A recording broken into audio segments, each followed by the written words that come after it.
Hello, everybody. Welcome to the GEM podcast. Today we're going to be covering women's rights, and my name is Jenna Martinez. And I'm Emily Helbron. I'm Mia Yao. And right now, Emily's going to be the discussion leader, and she's going to cover how women's rights started and how it all began. So today we're just going to be discussing about women's rights and how it relates to the Bible and how it affects us today. All right, so how it all began. So when relating to the Bible, with any unfortunate circumstances and any, unpleasant events, it all happens because of sin. And this happened in the Garden of Eden, where Adam and Eve sinned. So one of the consequences of their sin was, men ruling over women and men controlling women. So how did God's words get twisted from the Bible? Well, I have this verse, Genesis 3:16, and I'm just going to read it to you guys. But it says, "To the woman he said, I will make your pains in childbearing very severe. With painful labor you'll give birth to children." But the part I want to highlight on is the next part here. "Your desire will be for your husband, and he will rule over you." And many people misinterpret the "he will rule over you" part.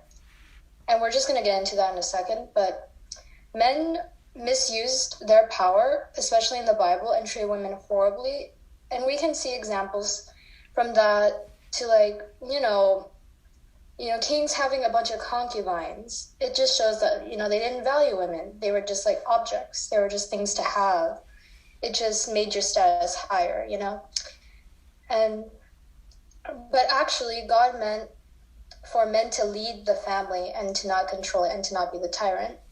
And he also meant for men to have one spouse. That just goes for both of us, to value one another, not just, run around and have multiple spouses, things like that.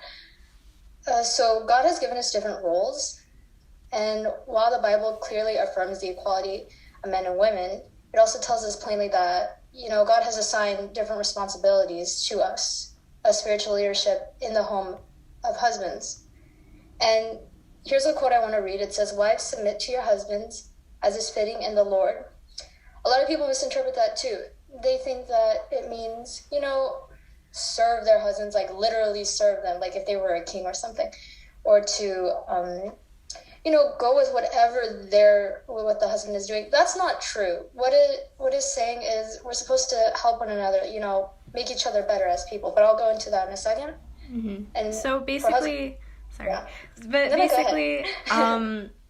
I guess what I'm kind of understanding from it is that, even from the very beginning, there was kind of that dominance that men had over women. And I guess you could say, in the Bible verses that you read, that some people kind of just got lost in translation as to what that meant. And it kind of, that confusion put a strain on what God initially intended for all of us. And it's kind of a shame to see, but you can kind of understand why it got to this point by tracing it all back to the beginning. Yeah, exactly. Exactly, perfect. And so for the husbands, it says, "Husbands, love your wives and do not be harsh with them." And we'll go more into that in a second. So it's important to remember that, yes, again, God has given us different roles, but it doesn't mean that, they're unequal.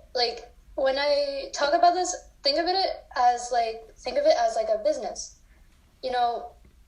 There's going to be a CEO, but also there's, secretaries, workers.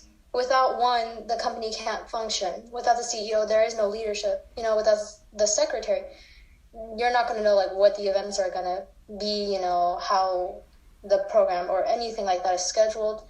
It's all a balance. So God has given us different things to do, but it doesn't mean unequal. It's just different parts of the roles that we play in. God doesn't consider wives inferior, inadequate, less important, or less responsible than husbands. He sees us just as the same as he sees the husband. In the Bible, it says that the husband is the head of the wife, but again, many misinterpret this. And people think that the husband is supposed to make all the decisions, be the general or the president of the family, and the only one that can have a say. But actually, in the biblical model of the headship is Christ.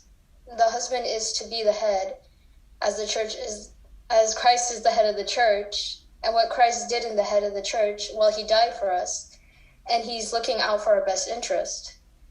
So in the Bible, when it is saying that the husband is to be the head, it is saying that he is to be a loving leader. He's supposed to take the initiative. He's supposed to reach out and meet his wife's needs and help her to become the person that she wants to be, needs to be. The words loving leader, and I can't stress this enough, the words loving leader should never be separated. So loving is to mean that he is to care about his wife, to help her, to be considerate towards her, and to do things as Christ took the initiative to do things for the church. When understanding this, the husband will never lose his role or put down, berate, or hurt his wife. If he understands this, he'll know that, like God, he is supposed to be loving, looking out for our best interests, because that is what God wants for us.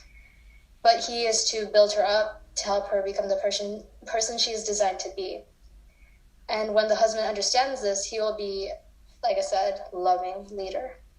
Mm-hmm. And it's very important to, associate what it means, like, between those two words, because loving and leader are two separate things, but they both coexist together, because you can't have leadership without love, and you can't love without leadership. And that's what kind of makes a relationship, and you can't have one without the other, because then it's like maybe you're dominating over them, or maybe you're loving them but not leading them. And it's like a balance, right? Yeah, you need that balance. Yeah, yes. you definitely do. And I think that it's something that God specifically designed and created between, a man and a woman, or just relationships with other human beings, that he made to treat each other equally and with respect, and to efficiently build each other up. Yeah, that's perfect. So I want to get into the origins of women's rights. So I'm not completely sure if there's like an exact date, but the earliest I can find was July 14, 1848, and this is when Elizabeth Cady Stanton was talking with her friends. So while she was having tea, Elizabeth was talking about, like, had the American Revolution been fought just 70 years earlier to win the Patriots' freedom of tyranny, but women had not gained freedom, though they'd taken equally tremendous risks through these dangerous years. What she means by that is, like, they were taking up, jobs that men, like, initially had, like doctors, nurses, anything like that. And during a war, I'm sure that wasn't, like, fun. You had to work through, like, grueling hours. You couldn't sleep. You couldn't you couldn't really rest. And that just shows that women are, just as mentally, physically strong as men when they were taking up these jobs. And of course her friends agreed with this. They knew, women aren't just, below men. They're actually equal, and that they should get the same rights. And they weren't the first to have this conversation about this subject, but they were pretty much the first people to carry out a large specific scale program. And what they fought for was they shared ideas about improving the new republic. They saw this as a mission to help the republic to keep its promise of better lives for its citizens. In Stanton, she used the Declaration of Independence, connecting the nascent campaign to women's rights directly to the American symbol of liberty. And she used some familiar words framed from the Declaration of Independence. So it was pretty much the same thing. They just added women in there. But I want to read a quote, and I feel that when reading this, it makes a lot more sense. So it says, "We hold these truths to be self-evident, that all men and women are created equal, that they are endowed by their Creator with certain inalienable rights, that among these are life, liberty, and pursuit of happiness." So you guys recognize this. It's just, it has women in it. And I agree with this, because we should all have our rights. And thankfully today we do. But of course back then, women didn't have the same rights. Mm-hmm. I think like it was very much like out of the normality for women to start, recognizing the rights and the beliefs that they could, practice. And there was also like a select handful of women that honestly just had no problem with it at all. And it was a very rare occurrence for women to think that, like, to think otherwise. And it's crazy to think how adding like two simple words like men and women, and how that changes the whole meaning of, like, the amendment. And it's something that was like necessary, and it had to be like brought to light. And it's kind of a good thing to understand how it came to be. Yeah, you're right. And when you're talking about how like many women were kind of just, I guess, used to it, or just knew that this was, the way like life was. When it comes to history, a lot of people, when they look at this, of course, rightly so, they're upset because it wasn't right. But understanding it from the viewpoint back then, it was very much like out of the normal. Yeah, it just wasn't how life was. That's just the way they lived. Like, I don't know if there was something that wasn't right, but it was normal in our society today. I don't think we would have really noticed that it was wrong. Very few people probably would have, but like you were saying, it's just something that it was so common that they didn't understand what was right or what was wrong. Or they got used to it. Yeah. Or they felt that is wrong, but no one stands out, so they just keep letting going. Yeah. Or they were possibly afraid that, they would get turned on, or they would be looked at as like freaks, or, horrible people. So a lot of these women were very, very brave. They were very brave, and they had a lot of guts. So Stanton carefully specified like where women were treated unfairly. So they went to the specifics. So number one, of course, women weren't allowed to vote. They didn't have any say in who their leaders were. And of course, this was like the biggest issue. Women had to submit to laws when they had no voice in their formation. Married women had no property rights. Husbands had legal power over the responsibilities for their wives to the extent that they could imprison or beat them with impunity.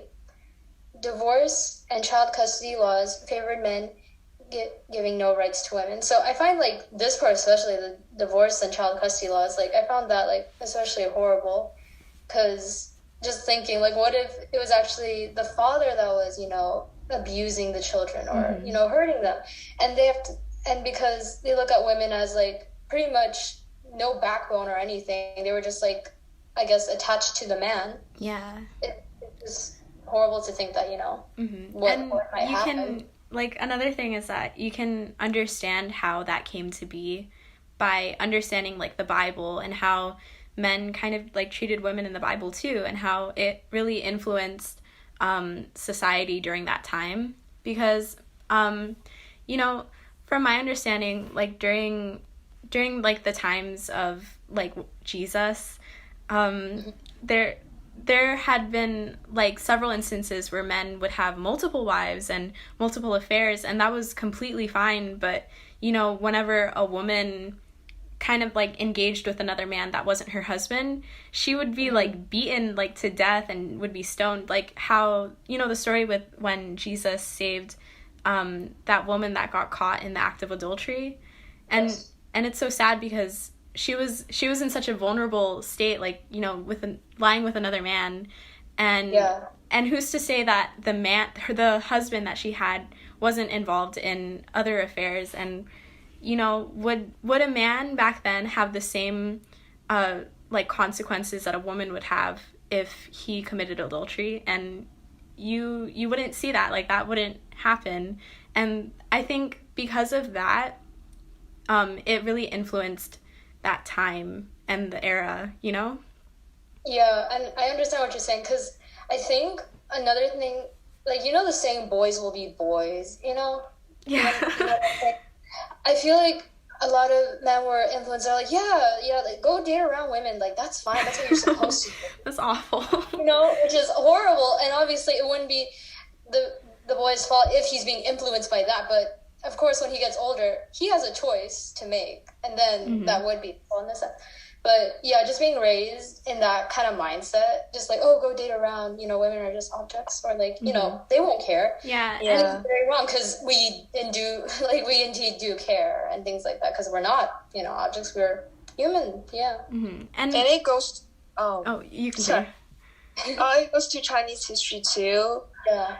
Then we were like more crazy is that like when a husband died, some woman has to die because their husband died, and then they were alive, and then they have their children.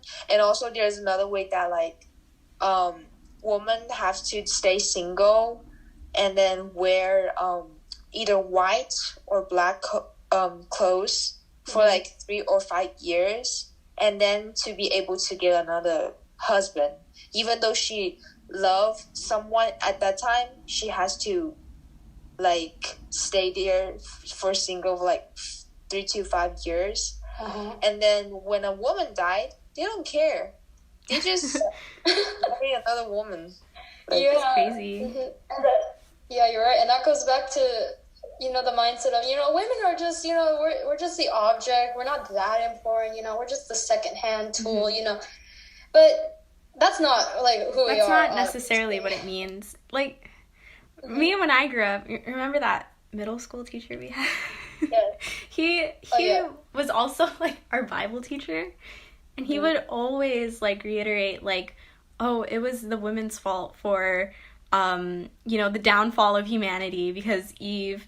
But then you kind of forget that Adam was also accountable too.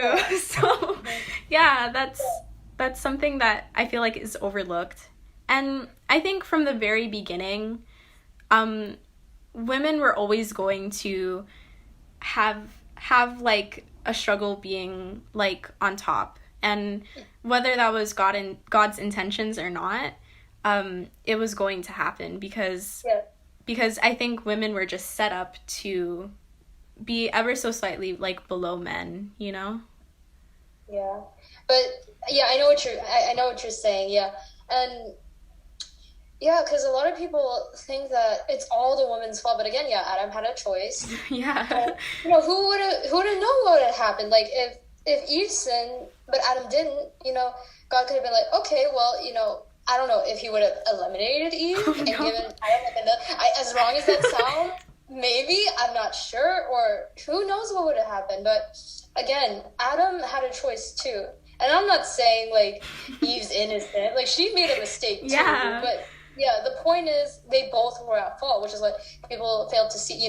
Both of them had a choice. Both of them, It's just Adam decided to follow Eve, which is, wrong. So, yeah.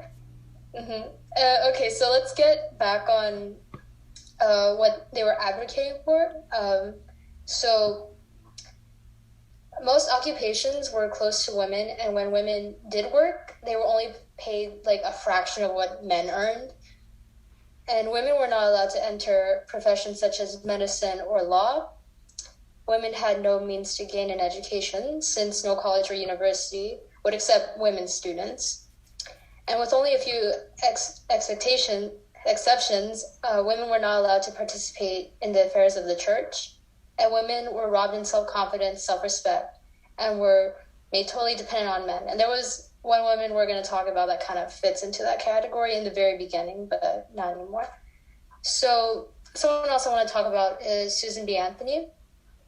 She was a champion of temperance, abolition, the rights of labor, and equal pay for equal work. And Susan B. Anthony became one of the most visible leaders of the women's suffrage movement. And I can see that because of her strong character and the way she carried herself out. Along with Elizabeth Cady Stanton, she traveled around the country delivering speeches in favor of women's suffrage, and a pioneer crusader for women's suffrage in the United States. She was president 1892 through 1900 of the National Women's Suffrage Association. Her work helped pave the way for the 19th Amendment, 1920, to the Constitution, giving women the right to vote. And she played like a big part in that.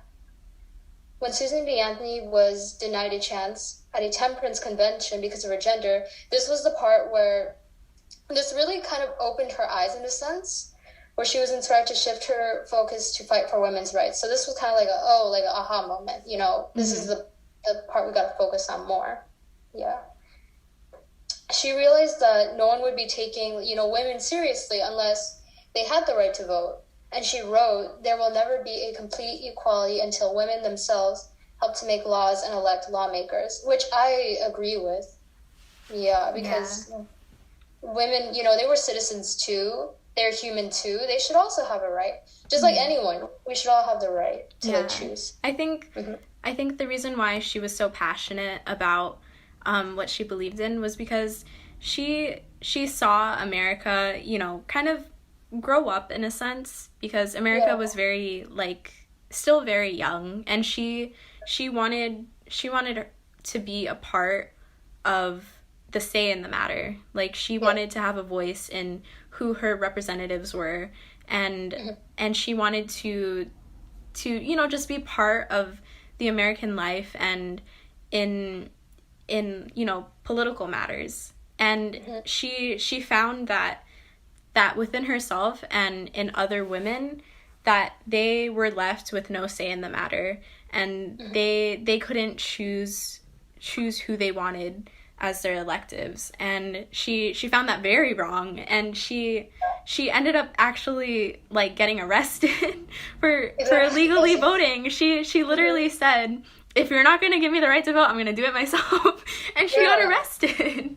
But she was very passionate about what she believed in, and her spark is what kind of lit the flame for other women to see, I want to have a voice in who runs this country, because this is a place that I reside in, and I believe that I know what's best for my country, so I should have a say in it. Yeah, and you're right. Yeah, and I think what makes it so cool is she didn't have to do that, because she grew up in the Victorian era. I wouldn't be surprised if she would agree to their beliefs and stay there, but she realized that no, this isn't right. Look at the way they're treating us, first of all. Yeah. We can't even have a say in anything, in this country, even though we live in it, we're citizens.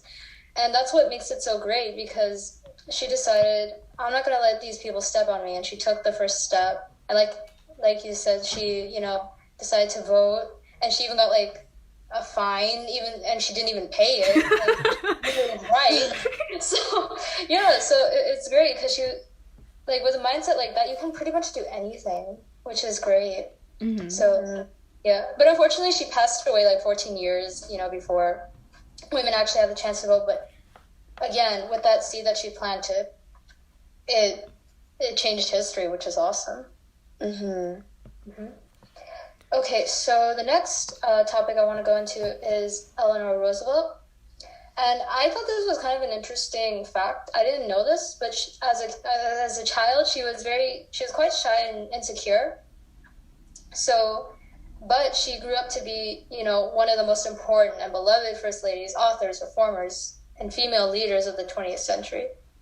So her family was affluent and politically prominent, and while her childhood was, blessed in many ways, she also had a ton of hardship.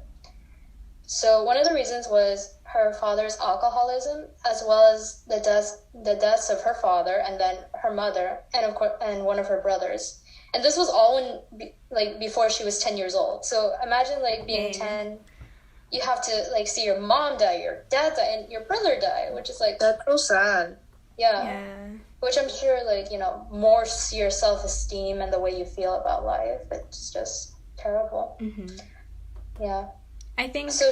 Go ahead. Sorry. No. Yeah. I think it kind of just goes to show that it doesn't matter where you came from, because everyone is inept and susceptible to being successful, and And although, like, her upbringing was, like, really awful, she was able to do so much with it. And she is living proof, or she's not living now, but she was living proof that anybody could do it. Yeah, exactly. Yeah, and your point is right, because, you know, especially today, you hear about, you know, children growing up without a father, mother, things like that, and, like, with people, you know, growing up without, you know, a parent or parents, it doesn't matter, you know, your circumstance. It just shows that, you know, whatever life throws at you, you can do it, especially if you have... Okay, so especially in life, like, whatever you're struggling with, or this just shows that, you know, even if you don't have, like, a mother, father, whatever your circumstances, it just shows that, you know, you can do it. Whatever challenge is thrown at you, you're able to conquer it. And I think that's what Eleanor Roosevelt really, like, showed as a child and as she grew up, which we are going to go into right now. So after her losses, she was raised by a very harsh and critical maternal grandmother who really, like, damaged Eleanor's self-esteem. And Eleanor was really timid, really awkward. She believed that, you know, she looked really dumb and awful compared to, like, other girls her age. She just didn't think that she was, you know, good enough. And in 1899, Roosevelt began her 3 years of study at London's Allenswood Academy, where she became more independent and confident. And this is where she meets Mary Souvestre, and she was a teacher for Roosevelt. And because of Souvestre's passionate embrace of social issues, this opened Eleanor up to a world of ideas that was an early force in her social and political development. And that's what really, you know, opened her eyes and just, you know, kind of got her into where she pretty much was. And in 1918, when her husband had an affair, and of course when she found out, she was hurt, of course, but this began to change her feelings in life, and she became more independent. And this is kind of what planted the seed for her getting involved with women's rights, you know, women being independent. It was only in the 1920s that, you know, Eleanor became fully involved in this movement. And soon after, like, moving back to New York City, after the 1920 presidential election, Roosevelt became a board member of the New York State League of Women's Voters and began to direct the League of Women's Voters National Legislation Committee. And by the mid-decade, Roosevelt played a central role in the network of women who led New York's most influential organizations, including the League of Women's Voters, the Women's Trade Union League, and the Women's Division of the New York State Democratic Committee, and the Women's City Club. She was particularly drawn to the social feminists of the League of Women Voters and the labor feminism of Women's Trade Union League. And these alliances led Roosevelt's interest in the poor and working class women and legislation designed specifically to protect women in the workplace. And in the post-war years, Roosevelt continued her advocacy for women's rights at home and abroad. She continued to support the advancement of women in professional and political positions and support the rights of working class women through labor unions and other organizations. And in 1961, President John F. Kennedy asked Roosevelt, who took the Kennedy administration to task for its lack of women in federal appointments, to chair his presidential commission on the status of women. And Eleanor was able to secure the appointment of Polly Murray, a seasoned activist in the movements for both women's and African Americans' rights, to draft the report. But unfortunately, Roosevelt passed away before the committee's findings could be reported. But even after she passed away, you can see the big impact that she made. Even as the hardships she was going through, she took it like a champ, I think. Mm-hmm. And she's just one of the women that really, again, she made a huge impact. And like Susan B. Anthony and the other women, she really sparked a flame, and she really set a good stepping stone and almost like a bridge for future women to come. and fight for what they thought was right. Yeah. Mm-hmm. Mm-hmm. She kind of like, in a sense, really did set the stage for a woman today to be vocal about what they believe in, and maybe it did take a lot of like learning from her life and a lot of hardship for her to realize that she wasn't going to just let, you know, things pass her by, and that she was going to choose to voice out her opinions, and even though they were opinions that not everybody would agree with. Yeah, you're right. And one thing I kind of learned from her life is that like everything happens for a reason. You know, I again, like losing a chunk of her family must have been like horrible because she was a kid, and then having a grandmother that I guess maybe put her down, or like, you know, put her in like really uncomfortable situations, made her feel like less than. And then having, you know, your husband, you know, the one that you trust, like a spouse, the one that you trust, you know, have an affair, cheat on you pretty much. She really didn't have to, you know, do any of this. She had like pretty much every right to not do anything, to feel sorry for herself. But she didn't, which was like really inspiring. It just shows that she was very strong. She didn't let, you know, these events, you know, mark her or like stamp her as like, you know, a victim, because she wasn't, you know, she was a strong woman. And with everything she's done, she's like made a giant impact. She is a woman of history. Yeah. So next we're going to segue into the flappers, and Mia, you have the stage now. Okay, thank you. So there are multiple factors that led to the rise of the flappers, such as political, cultural, and technological. So flappers of 1920 were young women known for their energetic freedom, embracing a lifestyle reviewed by many at the time as outrageous, immoral, or downright dangerous. Now concerned the first generation of independent American women, flappers pushed barriers in economic, political, and sexual freedom for women. No one knows how the word flappers entered American slang, but it as such first appeared just following World War One. The classic image of a flapper is that a stylish young party girl. So flappers smoke in public, drink alcohol, dance at jazz club, and practice a sexual freedom that shocked the Victorian morality of their parents. So it wasn't like everyone was the fan of women's newfound sexual freedom and consumer ethos. There was relatively a public reaction against flappers.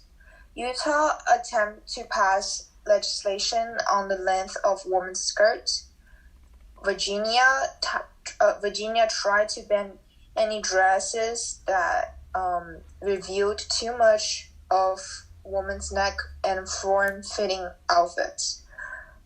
So women who populated beaches in bathing suits that were deemed inappropriate were escorted off the beach by police or arrested if they are refused.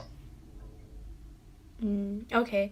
Yeah, I understand like the controversial issue of the matter, because it was very different than how it was a few years before that, because before there were such thing as like conventional beauty standards that the flappers were kind of stepping out of by choosing to dress and look the way they did, and especially like in their actions too, because you know, women back then, it was more like it was more normal for people to see conservative styles, you know, like covering the neck, covering the legs, and because back then they kind of believed that you should kind of seal that away, and that was reserved specifically for your partner or, you know, the man you loved. And I guess I think, me personally, I'm very grateful for the flappers, because I think without them, I think people would still be like finding that they have to look and act a certain way. But I think it was very just like looked down upon because it was different. And oftentimes people are very afraid of what's different. But people need to realize that I think individuality is very beautiful. And it's, although like I may not agree with some of the things that they were doing, like, drinking, their sexual awakening, like maybe I don't agree with those things, but I do agree with the fact that no one person, not just women, but also like men too, they shouldn't be expected to strictly follow a certain way that society puts on them. I agree with you. And I feel that the reason why the flappers became to be, I don't know, in my opinion, it looked like they were being suffocated by all this, like they were being suffocated by almost like the Victorian era was kind of like shoving their opinions on them, or like, people of the past, especially many probably the older women, or maybe women that, even though they were the same age as the flappers, even they probably didn't agree. And maybe, them forcing their ways on the flappers, in a way it was kind of like suffocating, because who wants to have someone say, this is how you're going to dress, this is how you're going to act, this is how you're going to look. Yeah. No one wants that. And with any kind of force being put upon you, you're going to rebel. Yeah.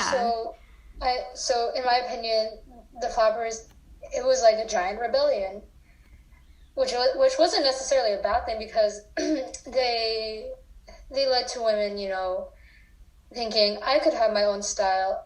I can, look the way I want. Of course, within reason. You can't just, dress very inappropriately.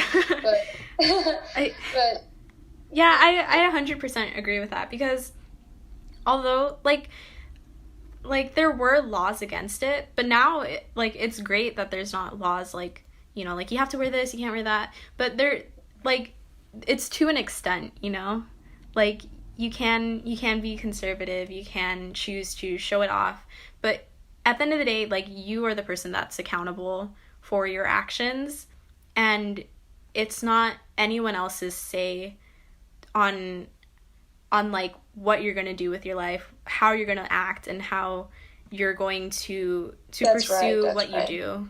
Yeah. Yeah.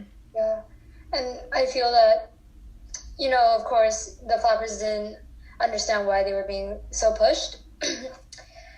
And I feel that one thing both generations failed to, like, I guess see was they didn't have a middleman exactly, because the flappers were so extreme, they were like going around, like, and they were, I guess, again, drinking, smoking, sex, things like that. They were just so extreme. And also, but you also have, maybe some conservative, like, older, like, citizens, and they were just to the extreme. They covered themselves, like, overly. Think of it, it's almost like covering themselves with a box. Like, that's how conservative. There was never like a middle ground with both of them. It was like you're either gonna be walking around in a trash bag, or you're gonna show it off. And I think what they really needed was to find some sort of you said, middle ground. Yeah, it was just like either black or white. It's like what about gray? Like like come to a what's it called, compromise. Come to a but they were just like forcing each other's way so much. I feel that that's what made it even harder, So, okay, flappers also received the criticism of women's rights activists like Charlotte Perkins Gurman and Lillian Symes, who felt flappers had gone too far in their embrace of licentiousness. The age of flappers, the age of flapper came tumbling down suddenly on October 29, 1929, with the stock market crash at the beginning of the Great Depression. No one could afford the lifestyle any more longer, and the new era of frugality made the freewheeling hedonism of rolling 20s seemed wildly out of touch with grim new economic realities. And sorry, go ahead. And I'll also talk about God's ideas. So God's ideas refer to his straightforward commands or principles he prescribes in scripture. That is, these ideals reflect God's heart on the matter and are universal in scope. And Emily can continue with you. Okay. Yeah, and so of course, like, being a flapper, it wasn't, an affordable habit after, the depression and everything like that. It just kind of crashed, so that was kind of just the end of the flappers. But even though they weren't, like, like Eleanor Roosevelt, Susan B. Anthony, even though they weren't, like, really, like, the most important part, they still, like, let out a pretty good inspiration for young women, even though it wasn't like the best influence. Yeah, it was still, and pretty. And you can still kind of like see their influence today, because of the flappers, women are now allowed to kind of just like freely express themselves, whether it just be like their style, the length of their hair, the length of their skirt, how they choose to act, who they are influenced by.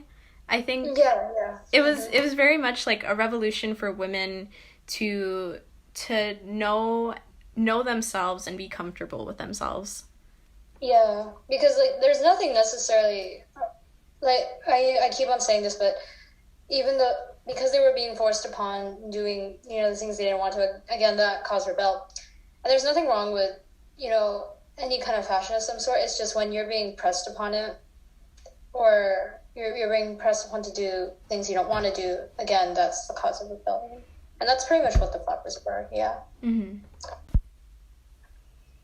Okay, and now back to our discussion later. Jenna is going to close us out and just talk about more points connecting with the Bible and women's rights. Okay, so I'm going to be covering how women's involvement have, been more involved in the world today, and how, like, the biblical principles that apply to it. So, since the 1900s, a lot of things have changed, and women are actively more involved in the world today. And here's a Bible verse that I'd like to share, and it says in 1 Corinthians 11:12, "Nevertheless, in the Lord, woman is not independent of a man, nor a man of a woman. For a woman was made from a man, so man is now born of a woman, and all things are from God." So, basically, my understanding of this verse is just that no gender is like on top of one another, and over all things, God is, above all, and you can't, like, compared to that, you can't put anything over another thing. And it's kind of like a humbling verse to remember that God is always on top, and he created us, and we were created solely for the purpose of just, like, loving and serving the Lord. And I also like that this verse says that a man is not independent of a woman, and a woman is not independent of a man.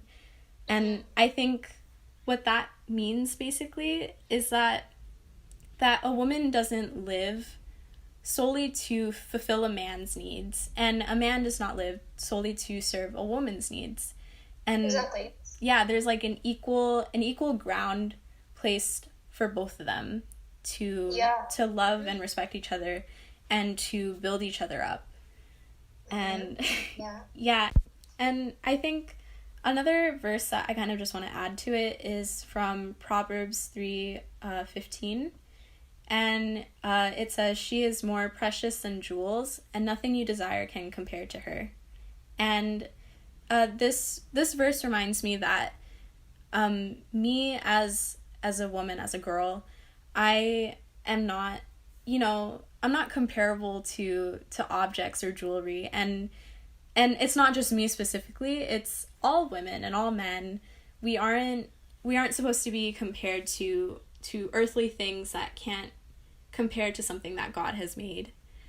And and I also think that this verse was kind of just like God's way of reminding like everyone that everyone should be treated with respect, and also that she is more precious than jewels, and remember to love the person, like the woman in your life, and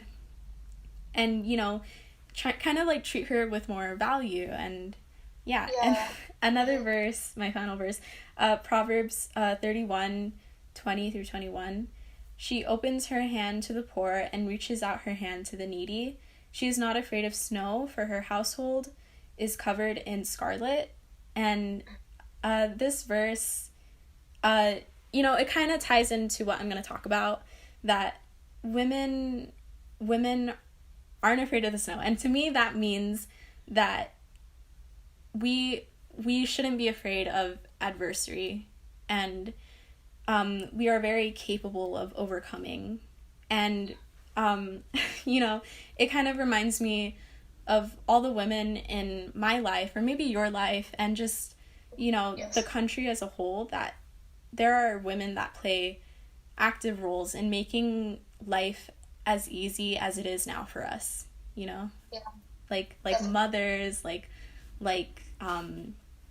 people that are working in politics, and our teachers. And it's just something that you don't realize it, how involved women are. And it's something that we definitely should not take for granted, and that of course we're all and I know we're all very thankful that we have this opportunity, because like you were saying, like women back then had to fight for their rights. There was women that were demanding that they get their vote, where for us today it's instantly given to us, and we don't think about that. We don't. And that's that's not something we have to be feel bad about. It's just something that we have to learn and be saying, well, okay, I'll take this and think about it, use it for the good, use it for the wise. And that's a very knowledgeable thing to keep in mind. And then so we can see that today in society, women from the flappers influence, women now have liberty from social standards and norms, and they aren't forced to bend to the pressure that people put on them, whether it's religious pressure or pressure from their family or just anyone around them. They kind of have their accountability and choice for how they will approach life. And women are they have fought for the right to vote, and they've even achieved that privilege. And I know it's something that's so easily forgotten, especially to us, since we can't vote. Yeah, because we're still teenagers. Yeah. But it's still amazing to know that we will one day have that privilege of having a voice in the matter. And that's something that wasn't even fathomable 200 years ago. Yeah, that was just yeah, it was just out of the question. And I think back then it was such an important thing, but it was something that wasn't available to just anyone voting, because they would purposefully make the standard so high to vote. Like, you could only vote if you had land, you could only vote if you had an ancestor that voted before, and you know, they kind of excluded women from that criteria. So it just wasn't even a question if they were going to vote or not. It was just, you're not going to vote, you know? Yeah. And I think that was just like really unfair. But the story of how like the women's rights movement kind of just like blossomed was when, you know, the country was facing like a really difficult time during World War I. And you know, like a lot of the men were away, and they couldn't do all the work that was needed like at home, and then do the like, you know, like serve in the war. So women had to really like step up and do the things that men couldn't do while they were away. And I think it's beautiful that they were able to display their skills and you know, their capabilities, and because of their valor and, you know, their ingenuity, they were able to be recognized. And that kind of leads to the 19th Amendment, you know, the women's suffrage, and, you know, them gaining the right to vote and have a say in the matter is awesome. And then also, like, speaking of like the military, there's also women today that are very much involved in the military, and they're able to service their country. And shortly after you know, the women's rights movement, they were permitted to join the military in 1948. And there, even like before that, there was still like women who would secretly like, you know, like aid the military. And one example would be Deborah Sampson, and she actually disguised herself as a man to service her country in the American Revolution War. And that's crazy. I know, it is. Wow, yeah. Yeah, and it's just amazing how like the influence has carried on today, and now like women are freely able to service their country if that's how they see fit. And another thing that women have, you know, accomplished in like today, like, is just, you know, like gaining an education. One woman in particular, her name is Malala, and she was known and recognized like globally for earning like the Nobel Peace Prize at the very young age of 17. And she was recognized because she was one woman who was involved in education, and she was in a position where she probably couldn't get education, and it was just totally against the normality. And I feel like her influence really inspired other women to be able to pursue knowledge and understanding. And that's very important, especially like for the younger generation, because like one day we're gonna be the leaders whether or not we know it. And that's why like at a very young age, knowledge should be given out to anyone who's willing to accept it, because that's honestly like a really strong strength. Yeah. It is. And another thing is like women are actually like, you know, actively involved too in athletics and the Olympics. And women were actually permitted to join the Olympics in the 1900s, and the first woman who received a gold medal was Margaret Abbott. And she actually got the gold medal for golfing, which is pretty cool. And the funny thing about her story is that she actually like didn't really know she was, you know, participating in the Olympics. She was just really good. She unknowingly received a gold medal, and I think her cause, like, you know, being a young and American woman achieving that kind of, like, you know, honor. Success, yeah. Yeah, it kind of inspired other women to, you know, be involved in athletics too, especially like during the golden age when most like athletes were being recognized and like idolized. They're usually always like men, but now now the stage is set for women.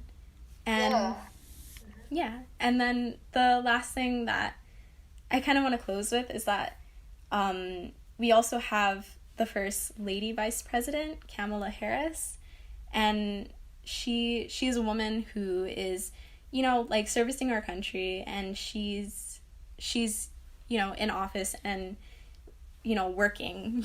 And it kind of just, like, goes to show, like, how far we've really come from, you know, the very beginning, like, in the 1800s, when women weren't even allowed to have a voice in who ran the country, to a woman who's actually, like, helping the country, like, grow and prosper.